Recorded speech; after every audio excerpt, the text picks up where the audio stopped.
I saw, walking my daughter down the aisle, just disappearing, and being able to play baseball with my son, just gone, going on family hikes, just gone. And I just had tears streaming down my face. At that point, I knew enough to know that this was some kind of myositis, and it was obviously progressing really quickly. And I just remember pleading with God, going, I don't want this to be what is the plan, but if this is the plan, I'm here for it. I know you have the bigger plan, and but I really don't want it to be this. Like, please, can it be anything but this? I woke up one morning with piercing ringing in my ear and everything was spinning. And I've never experienced anything like that in my life. And that's where it all started, my journey with going from doctor to doctor. I think I pretty much have been to 200 doctors since 2009. I would say that I have been sick at different levels for my 75 years. So I was first exposed to ticks when I was 7, and then I started having symptoms of babesia, I believe. So I started having air hunger, fatigue, which is not generally normal in that, when you're 7, and backaches, various things. At 37, I got real chronic illness, chronic fatigue, were a debilitating level. And then at 60, I got another level of sicker yet. I would try to describe how much of an energy vacuum I felt like. I felt like I alone could suck all the energy out of the room, and it would just go through me like a black hole and disappear forever. I mean, you just can't describe how lacking in energy you feel. At least I really felt like a negative energy machine. Just I couldn't lie down deep enough into the bed to get rested. He was perfectly healthy. He was hitting all of his milestones. He had just started mumbling and talking, mama, mommy, mama, mommy. He was so sweet, so giggly. And at 6 months old, we took him in for his routine pediatrician appointment, where he received 6 vaccines in that one appointment. We brought him home that night. He spiked a really high fever. His eyes rolled in the back of his head, and I finally got him to bed, and in the morning he woke up severely autistic. From that day on, I would describe it as died a little more and more every day. So he never spoke again. And every day he just withdrew more and more and more. He would eventually lose all eye contact. He became so into himself that even his body language was introverted. He lost his hearing. So you could scream at the back of his head, you could clap, you could yell standing right next to him, and he would not even respond. And the hearing doctors came back in, and they were very somber when they told us that he could hear. So they said, the good news is he can hear. The bad news is it's kind of bad news. I was miserable from, fatigue, chronic fatigue, could barely keep my eyes open most of the time.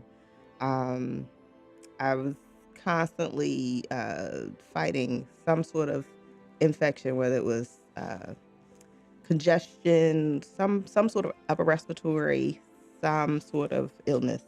I'd experienced COVID, so then I felt like I never got better after that. I felt like my immune system was so weak. Just struggling. Brain fog, unable to concentrate, just physically and mentally drained, for sure.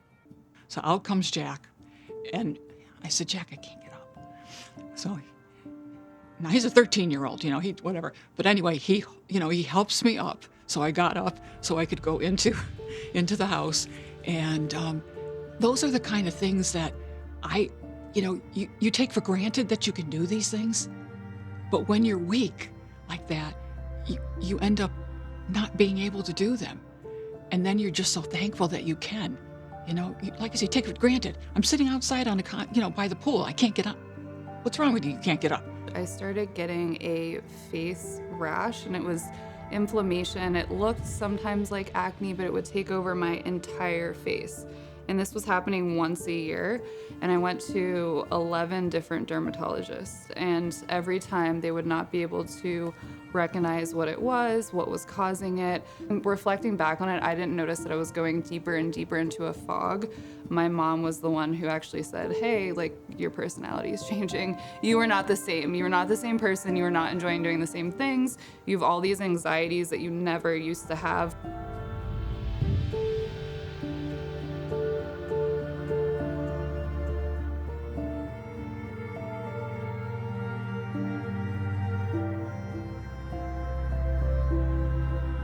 My health story starts a little differently than most. I developed a rare autoimmune muscular disease in a matter of about 6 days. It started with what felt like a hamstring pull, and I went from this healthy chiropractor who was working, long hours, strong, doing all the things.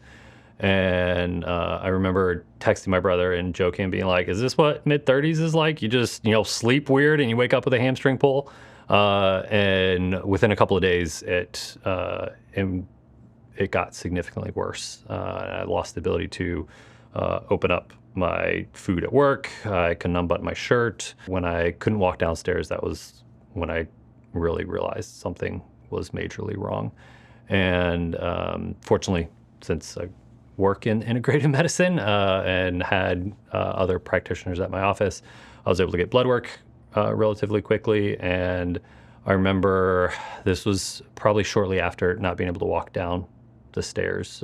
We got my blood work back, and my inflammatory markers were through the roof, and there were signs of muscle breakdown in my urine. About 2 days later, I was in the hospital. I had started losing my voice. My voice was just drifting off, and I couldn't even speak a full sentence. I was starting to have difficulty swallowing, and I was admitted for 6 days and did high-dose intravenous steroids, so high that the nurses constantly were commenting that high of a dose wasn't even in their protocol, and they had to manually put it in every time they came in. I did IVIG, and fortunately, by the end of the 6 days, the progression had stopped, and I was actually able to twist off a bottle cap at the end of the 6 days. It was a big marker.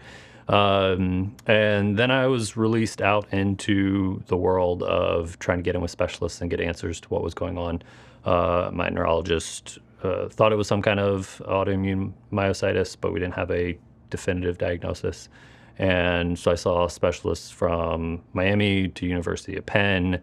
And during that time, I had extreme fatigue. I was able to be awake for about 3 hours at a time. I couldn't stand for more than 1 or 2 minutes, and any kind of walking beyond probably 25, 50 yards, I had to be in a wheelchair. And as I was going around seeing all the specialists and no one knew what was going on, I got the diagnosis of a combined autoimmune muscular disease and was told that I'd be in a wheelchair in about 5 years permanently, that I would lose all ability to walk, and my life expectancy was probably about 10 years before my organs just started shutting down completely. So at that point, ironically enough, being a chiropractor, I hadn't already turned to this world, but at that point I turned to the alternative medicine world and ended up seeing a naturopath who was like, this isn't mold, but mold might be playing a component here. So try moving out of your house and see what happens. And within 2 days of moving out, I had my first day in months where I was awake from the time that I woke up in the morning until I went to bed at night. And so that started us down the route of trying to find alternative mold providers, and I got drastically better under some really good treatment. But I still had the muscular issues. And one of the mold providers that I was seeing had something called an IV laser. It's super common in Europe, and at the time he was the only one that had one in the entire state. And we ended up trying it just kind of on a whim. And I will never forget, because it was a Thursday and we did the IV laser. At that point, I was still fatiguing just walking up the single flight of stairs at the Airbnb that I was staying at. And by that Saturday, it was my son's birthday party. And by that Saturday, I was at Sky Zone bouncing on trampolines and picking up 5-year-olds and tossing them into a ball pit. And it was this light bulb moment of all these incredibly smart people that I've seen and all of these specialists that have said, you have an autoimmune muscular disease and it will not get better. Our goal is to prevent it from getting worse. Were wrong. And that one moment, I realized that it could be reversed. It obviously took a lot more lasers than that. But I got my full muscular control back. I got my hand grip strength back, and I was able to start running again. I was able to bike. I was able to lift weights. I was able to do all the things. And so I really transitioned my practice. I'd been out of practice by that point for almost 10 months. And I started coming back slowly, treating other mold patients and autoimmune patients. And we got some really exciting results in the beginning. And as we got exciting results, we started getting more complex patients and found that we were able to reset some people's immune response. And that was really what we focused on, was resetting the immune activity of the body. And then I had several patients who objectively seemed like they were getting better. And, when they first started with us, they were having to be driven to the office. They had completely stopped working, all of that. And a couple of months in, they were driving themselves. They were going out with their friends again. They had returned to work, and I would ask them, like, okay, well, how are you doing? And they're like, I'm not any better. I'm still just as sick as when I started. And I was like, my mind was blown, and I was like, what? No, you're not. I can see that you're better. And I had this epiphany and this kind of realization of we can work on the structure as much as we want to, and we can say, okay, we're getting their antigen presenting cells, their white blood cells, their kidneys work better, whatever. But there was so much more going on with that patient and those patients as a whole. And that's when I really started switching from treating the human body to treating the human being and treating them as a whole. So I went on this whole exploration of the subconscious and the involuntary parts of the brain and the electromagnetic field. And I came across this great little device called the Lecker antenna that's able to measure the human body's electrical field and electromagnetic field, and really transformed what we do and changed the results we were able to get with patients.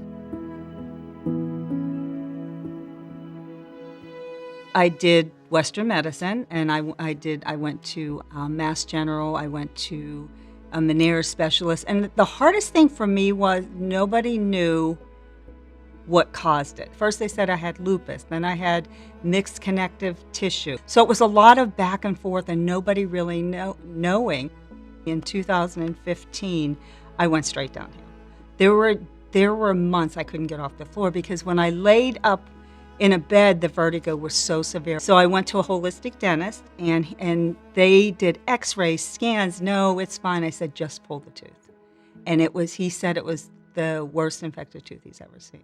So I think in combination with the dental, the mold, the hormones now that we're dealing with, it just kept on getting worse. I'd say that I had a very traumatic childhood involving things like my mother was sick. Was sick until I was 6, at which point she died. And then we moved from the UK to Canada, and my father married someone else 6 months later, who then tried to kill herself in my presence, probably. And it was seemingly in kind of a competitive situation with my mother. There was just an array of frightening and abandoning and experiences of loss and change that that I think set me up with messages, internal messages of not to thrive, not to exist. When we first moved out of our moldy house in California, I immediately got MCS, which I didn't know that I would. And so that was very, that was really hard. That was as if the air became like water. It became like this thick, dark water that I couldn't breathe in. So that was a challenge, but it only lasted maybe about 8 or 9 months. And then I started, I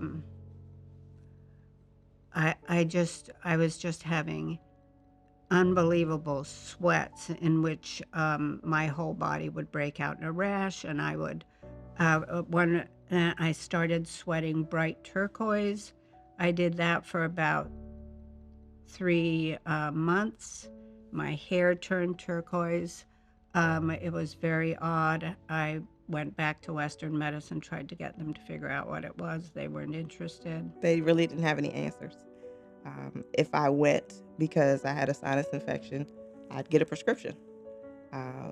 I experienced C. diff at one point because I'd had chronic sinus infections over and over and over again. And so that was the domino effect of that. So of course, medication was usually the answer, or we don't see anything wrong. Either it wouldn't work, or I'd be sick afterwards, or just I'd have issues with like gastrointestinal issues. The medications didn't work.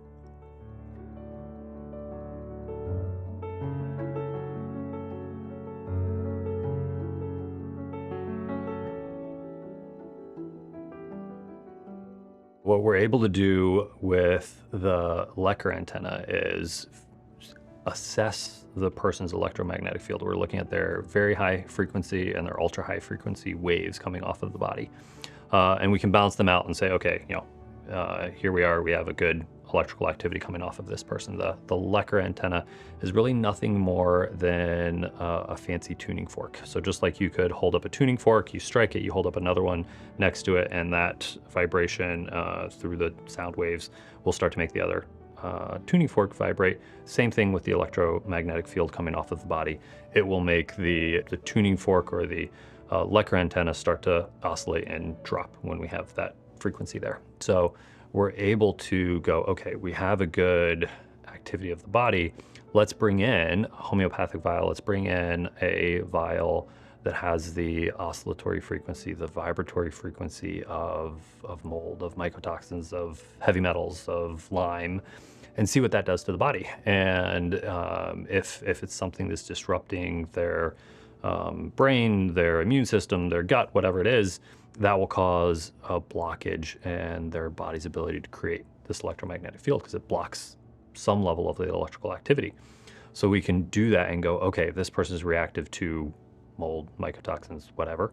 And if you think about your body being an electromagnetic puzzle, when we bring in this other frequency, it breaks apart part of that puzzle, and part of that puzzle just goes away. So your electromagnetic field now is not as functional as it was before we introduced that toxin. All of a sudden, things started to change. When I first went to him, I couldn't drive. I live in Towson's a good 50 minutes. My husband would have to take me. So that was one of the things. I had more energy. And it's funny because we'll go to a restaurant and my kid's like, Mom, you eat like a real person now. So that's probably the biggest. So that was February 2024. And I remember with him cognitively, I couldn't even complete a complete sentence. And I think that's one thing that's been huge for me, because I would try to do things and I just didn't have the words. And you don't realize how bad you are until you start to get better. You really don't realize how affected you were by all of this. And since I've been with Dr. Johns, I have an interview for a management position to go back to work. Before I couldn't drive, I'm now driving. Basically, I'm living my life. The way that he addresses the illness from different kinds of root causes, like the root cause of us all being energetic creatures versus the chemistry approach of pharma or even herbs. And then also the root cause of the emotional issues that open this spirit up to invasion. We can't say it's any one thing because he has such a huge team of people and so many therapies, but we know that all the things he's doing is elevated by Dr. John's. I do Lecker as well, and I've had phenomenal success. So I'm a person who, after COVID, I just became sickly all the time. I was sick all the time. And people would say, well, you have little kids and they're germ factories. But I had bronchitis, every sinus issue. I got double pneumonia in both of my lungs. I was hospitalized for 4 days. I was constantly sick with something. And eventually I got to a point where I couldn't take it anymore. And as I'm there at Dr. John's with Grayson, I told Dr. John's, I said, I had all my reports and I'm like, look at all these things that are wrong with me. I can't stay healthy. And he told me, you need to clear your subconscious. So I've done Lecker and I haven't been sick since. Not at all. My daughter Emery is always bringing home these colds from her little preschool. My friends are all sick. The flu season has been really bad in Annapolis. And I'm the one, I haven't gotten sick at all. So for me, I would say if you're skeptical, you have to look at the results. Grayson is doing amazing. For me personally, I haven't been sick. I sleep so well. My sleep is incredible. And I feel like my immune system is just great. I'm not worried about it at all anymore. So one of my first experience actually with the Lecker is Dr. Jones uses the Lecker and then you meditate. And like I said, I'm a teacher. So for my meditation practice, a lot of what we teach elementary school is like, you imagine the paint can coming down your head and it's a color. So I imagine red. The red goes down my body, I'm meditating. The second time, red comes down my body and then it stops. And the red turns into this vivid tornado inside of my head. And I'm like seeing it so vividly. And it pulls out of my ear and my whole body, because of the energy, like pulled me to the side. And when I opened my eyes, I was like actually leaning to the side of just how much energy was coming out of my ear. So yeah, it's electric. You get vivid things occur, and energy is in our body that you may not have recognized when it comes out as a tornado. When he did that, the tornado came out of my ear and it relieved the pressure in my ear. And it was pretty profound.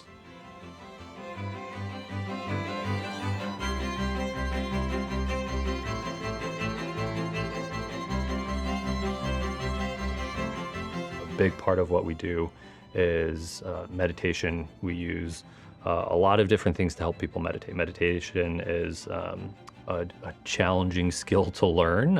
And when we talk about meditation, it's getting that constant voice of, I got to do this later. I've got to pick up the kids. I got to go buy eggs. I have to plan for breakfast tomorrow. Oh my gosh, I didn't talk to my mother-in-law.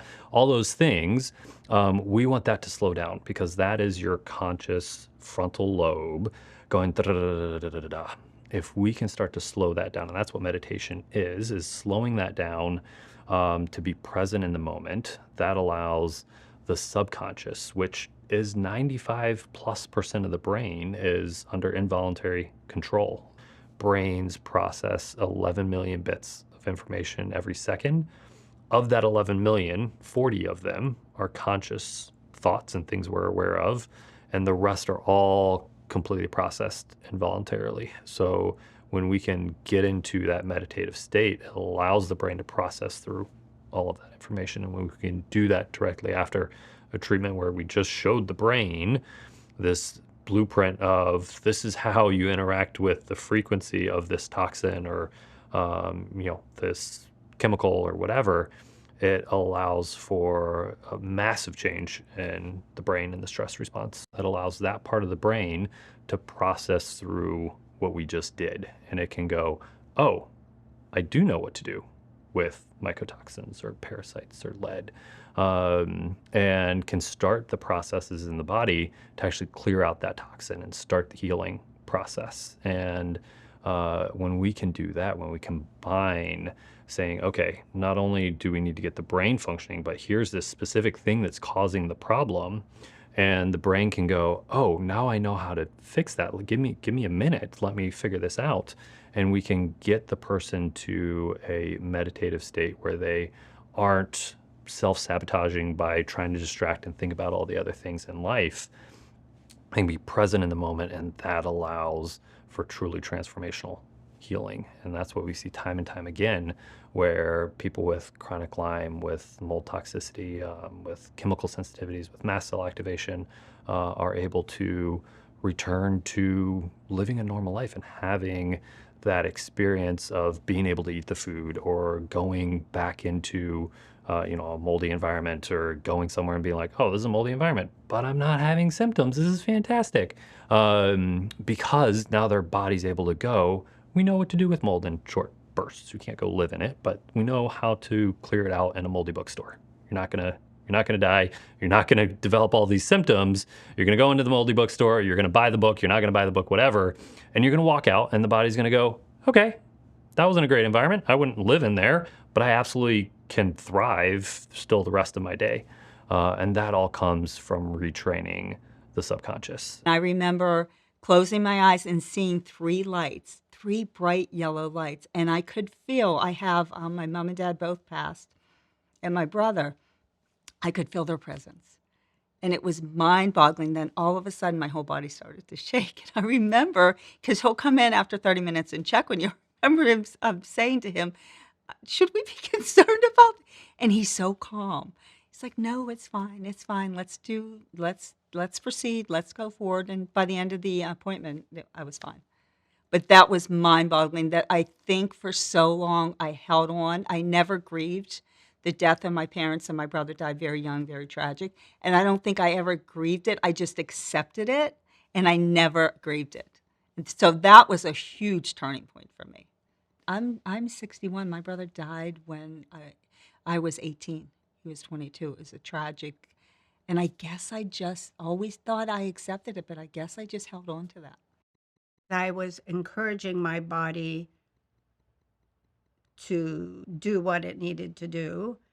There was also this voice in my head that kept saying, this isn't going to work. Don't even try. Even if you do succeed, there'll be some terrible consequence of that. So he told me to lie there this time and to take an interest in the voice, to not try to reject it. I just thought that was a really great suggestion, and I did it. And immediately it became very clear to me whose voices were all being combined into this one voice. When it became so clear to me how immature and destructive these voices were, that just released their power. The emotional issues felt like the same dark, heavy frequency as the infections and the toxins. They all had the same cloud around them. That's why it feels like root cause, that if I can clear the cloud from the emotions, there's really very little for the pathogens to come in and do their compost work with.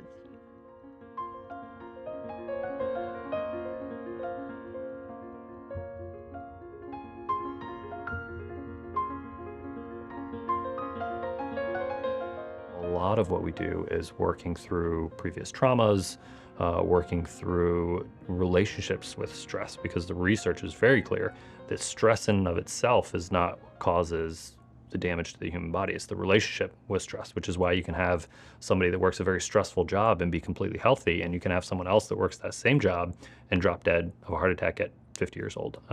It's because one person can have a appropriate relationship with stress and be in a stressed out position, and then swing the other way and get back into that parasympathetic state as soon as they're out of the stress moment. And that's what we try to teach our patients to do with these meditations. And that changes how you think about the human body. We start to switch from this very Descartes driven, we are, this structure, this, thing that you're like kind of like a car, and you can go in and we just fix this organ and then you're healthy and you're good.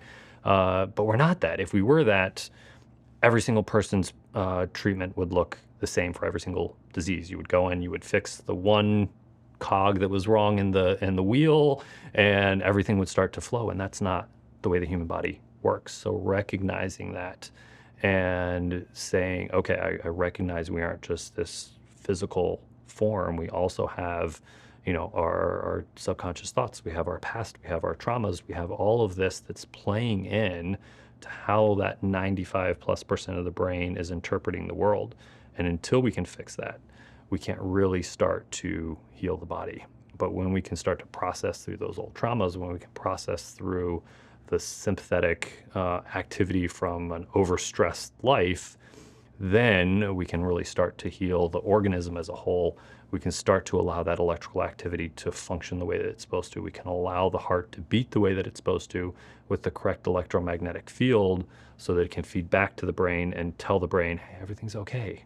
I think as we talk about meditating and the electromagnetic field and all of that, it can feel a little woo-woo. And it's easy to go, well, yeah, but I'm really sick and I need something else. Like this woo-woo stuff isn't going to do anything for me because I have a real issue. Like the woo-woo stuff, like yoga and meditation and all of that is great for someone who's just stressed out and needs to chill out a little bit. Like, yeah, they should go do some meditation. But when we really deep dive into the science behind this, your brainwaves change when you're meditating, your electrical activity changes. And if we are going to use EKGs and EEGs and electromyographs or EMGs and medicine and traditional medicine to diagnose, we also have to give it the same validity to treat. It doesn't make any sense to use this diagnostic tool as a gold standard and then completely ignore the possibility that we also need to treat based off of the electromagnetic field and electrical activity of the body. So it's really not, this woo-woo, I just need to like zen out thing. It is real science of when you can be in a meditative state, it changes your brainwaves. And if we change your brainwaves, we have real chemical changes that happen in the body. And if we can do that repeatedly, that changes the electrical activity of the body. If we can change the electrical activity of the body, that has a direct correlation to the physical structure. But we have to start with this, kind of outside in, instead of being so focused on the physical. A lot of what we do for Grayson is met with skepticism. The stem cell treatments are highly scrutinized by our family and friends because people don't understand it. So is Dr. John's. It's really hard to describe what it is and why we're doing it. But I think at a macro level, we're a very sick country. So what we're doing is not working. And if you do what you've always done, you'll get what you've always gotten. I think people are skeptical because they don't understand. But if you've ever stepped into my shoes or anybody's shoes who have lived the way that we lived, you will not be skeptical, because once you try it and realize that there is hope and you can get better. And of course, there are people skeptical everywhere, but so be it. I mean, I'm living proof. About a month or two into working with Dr. Johns, I told him that my dreams were starting to come back, and that the dreams were digging up all sort of dramatic stuff from my childhood. And that's the first point at which Dr. John said to me, well, normally I don't work on emotions quite at this point, but since you brought them up, let's start working on them. And he did in that session, and I went home and got absolutely wiped out and exhausted. And it really struck me that, wow, my body is reacting just as strongly to discussion of emotions or the energy of emotions as it does to when we're dealing with immune issues and so forth. Um, and and I said to Dr. Johns for the first time, I think that if you did nothing but work on my emotions, I get better. I have an incredible story about being under Lecker. So I went under Lecker. And Lecker to me is like a psychedelic. It's like a psychedelic journey without the psychedelics. So if you do it, you will see that. So we've done psychedelic journeys in our lives, and you listen to music, you have visuals, you have experiences. That's what Lecker is. It's just without any plant-based medicine. So when I did my second Lecker, I went into this like meditative place and I was terrified. I was covered in grief. I was covered in pain. My body was in pain. I was trying to say, help, help. Like I wanted Dr. Johns to come in and help me. I was in so much pain. And he came back in and he said, it's okay. We're going to go back under. He's like, you just did the grief. So what I was experiencing was the weight of the grief of my experience with Grayson's injury. And I was visualizing him at that time of his first injury. So then we did a second Lecker right after that. And Dr. Johns is like, he told me after, but he said, this is the love journey. And so when I went back into my meditative place, I was in Grayson's bathroom with Grayson. He was injured. And I turned to my right and Jesus was there. And he told me, it's okay. It was always supposed to be this way. You were always going to have a little special needs baby, and that you give me all the bad and you keep all the good. And he held me and he held Grayson, and we were just surrounded in love. And I carry that with me all the time. I know that day, that visual that I had me in the bathroom, that happened. I was in that bathroom with Grayson, and I never knew that Jesus was in that bathroom with me. Even as a believer, I just didn't know. And now if I have an upset day or if I'm worried about Grayson, I just remember like Jesus is with me, and he was there from the beginning in the bathroom.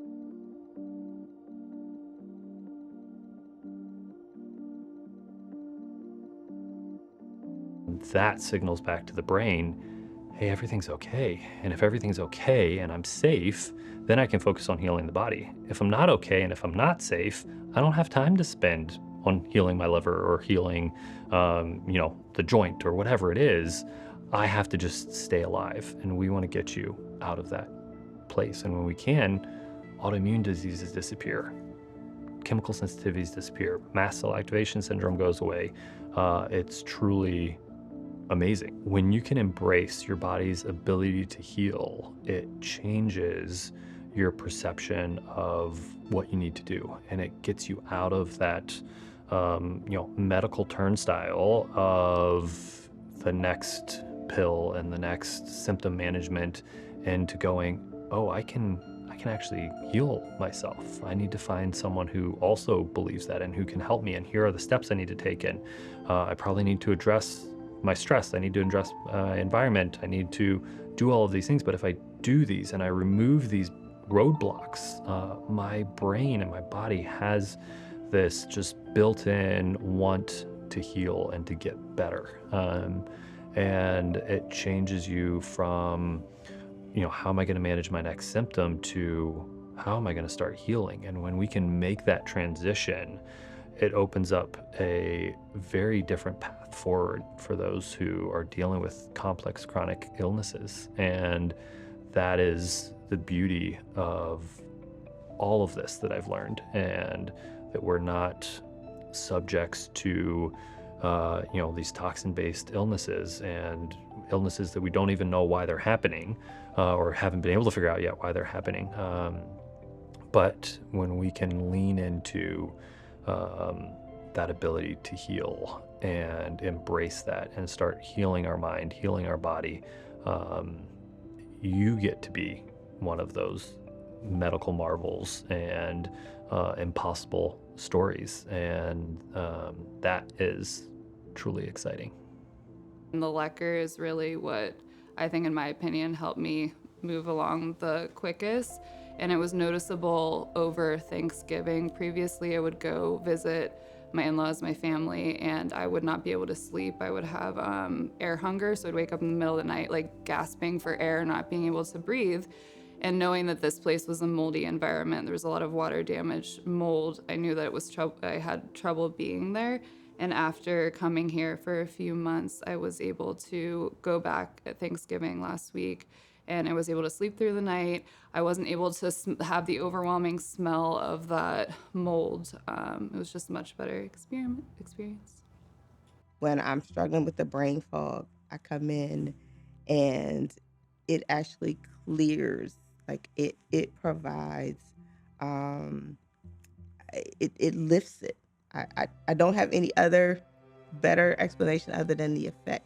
I could be miserable, but I know I'm going to walk out of here feeling better. And he is talking better, speaking better, has more sentences. He is adapting to change and disruption in his schedule better. So his emotional regulation is better. He's happier. And you can just tell his brain is working better. I'm walking every day. Doctor knows that. And I'm joining the Y. I get to that too. And because I was a pool girl back in Arizona, I was in the pool year round. It's beautiful out there, So I did water aerobics, so I'll be back to that too. My youngest with the special needs, it was hard for her to see it. And now she's like, Mom, you're better. Mom, you're okay. And I think that gives me so much gratitude.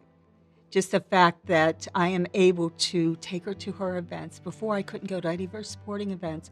I couldn't take her to school. There's so many things I couldn't do. I would say that in normal functioning, I feel the same level of energy as I did as a kid or at any healthy part in my life. And that is just night and day. Because I think one of the things I'd like to highlight also is that I feel way better than I did when I was 37, when I got sick for the first time in any kind of real sick sense. And I'd say my memory is better than when I was 37.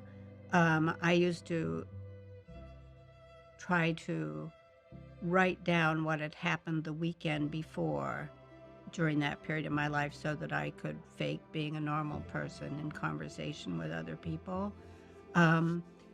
So I just want to emphasize that I'm better than I was 10 years ago. I'm better than I was 20 years ago. I'm better than I was almost, 35 years ago, whatever. That and I anticipate getting better yet. I'm aiming to improve my memory more, and I feel as though I'm kind of proving that I'm one of many people proving that the deterioration that we think comes with age is actually just a situation of being swamped with toxins and pathogens. I feel that if I can get better after literally being sick most of my life, pretty much anybody could.